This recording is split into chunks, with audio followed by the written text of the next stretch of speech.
मनुमाता।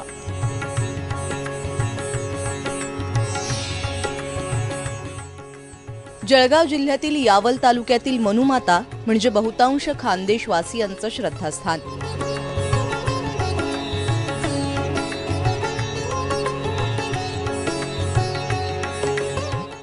केवळ खानदेशातूनच नव्हे तर नाशिक, मुंबई, पुणे आणि मध्य प्रदेश, राजस्थानमधून भाविक मोठ्या संख्येने या ठिकाणी दर्शनासाठी येतात।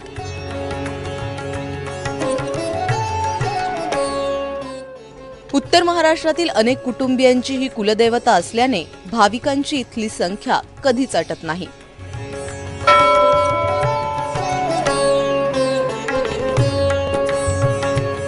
भावभक्तीने देवीच्या पायावर डोकं ठेवून मागणं घातलं तर कधीच पदरी निराशा येत नाही, ही भाविकांची श्रद्धा। त्यामुळे भाविकांच्या गर्दीत आणखीनच भर पडते।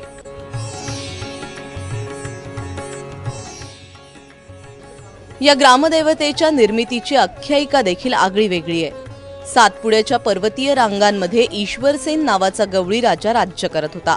त्याच्याकडे गायी खूप मोठ्या प्रमाणावर होत्या। काही गायी महाराष्ट्रातल्या तापी तर काही गायी मध्य प्रदेशातील नर्मदा नदीवर पाणी प्यायला जायच्या। पण त्याच सुमारास महामारीच्या रोगाने खानदेशसह संपूर्ण तापी खोऱ्यात हातपाय पसरले होते। हजारोंच्या संख्येने माणसं आणि गुरं मृत्युमुखी पडत होते। काय करावं हे कोणाला सुचत नव्हतं। या महामारीपासून सुटका करून घेण्यासाठी ईश्वरसेन राजाने गवळीवाड्यापासून 3 किलोमीटर अंतरावर घनदाट अरण्यात मनुदेवीची विधिवत स्थापना केली। आजही मनुदेवी मातेचं मंदिर आणि गवळीवाड्या दरम्यान 13 फूट रुंद भिंतीचे काही अवशेष आढळून येतात। मानमोळी राक्षसापासून देवदेवता आणि गायींचं रक्षण करण्यासाठी मनुदेवीची स्थापना झाल्याचा उल्लेख भागवत पुराणातही आढळतो। भक्तांचं रक्षण करणारी मनुदेवी सातपुड्या जंगलात अधिवास करेल असं श्रीकृष्णाने मथुरेला जाताना सांगितल्याचे उल्लेख आढळून येतात।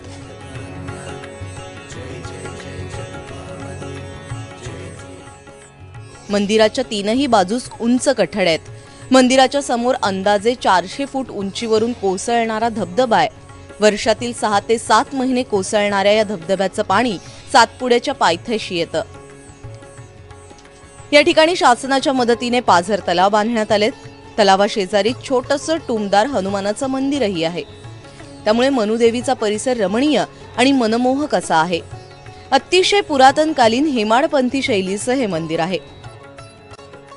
नवस बोलला जातो, त्या नवसाला ही पावते म्हणून मनातले इच्छित पूर्ण करते म्हणून मनुमाता म्हटले जाते। तसेच इथे पिठोरी अमावस्येला जी यात्रा भरते त्या यात्रेच्या दिवशी लाखो भाविक दर्शनाला आणि नवस बोलण्याला सुद्धा येतात।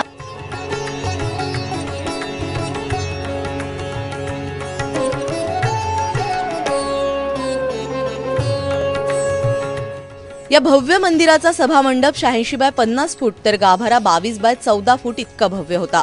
मात्र आता मंदिराचा परिसर अनेक नव्या बांधकामांनी अद्ययावत केलाय। सर्वच जाती धर्माचे लोक या ठिकाणी मनुमातेच्या दर्शनाला येत असल्याने सर्व धर्म समभावाचं उत्तम ठिकाण हे मानलं जातं। देवीच्या दर्शनासोबत अनेक जण आपल्या मनोकामना पूर्ण होण्यासाठी आपल्या मनात नवस बोलत असतात, तर काही जण आपल्या मनोकामना पूर्ण झाल्या म्हणून नवस फेडण्यासाठी सहकुटुंब सहपरिवार या ठिकाणी हजेरी लावतात। कोणी 5 नारळ देतं तर कोणी देवीला साडी चोळीने ओटी भरतं, कोणी देवीला भंडारा अर्पण करून आपला नवस फेडताना दिसतात। आता इथे येऊन खूप जास्त प्रसन्न वाटतं आहे। दर्शन होऊन गेलं आहे, आध्यात्मिक दर्शन घडलं, अगदी मनाला खूप प्रसन्नता वाटते, अगदी मन भरून आलं आहे आता सांगता नको।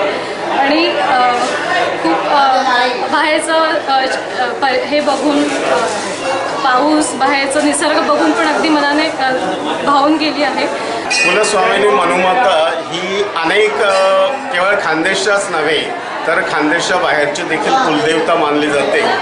यामध्ये लेवा पाटील समाज आहे, मराठा समाज आहे, वाणी समाज आहे, इतर समाज देखील या समाजाची ती कुलदेवता असून तिचे भाविक केवळ देशभरच नव्हे तर परदेशातही पसरलेले आहेत।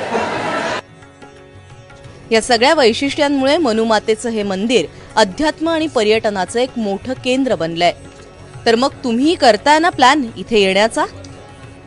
चंद्रशेखर नेवेसह ब्युरो रिपोर्ट, एबीपी माझा, जळगाव।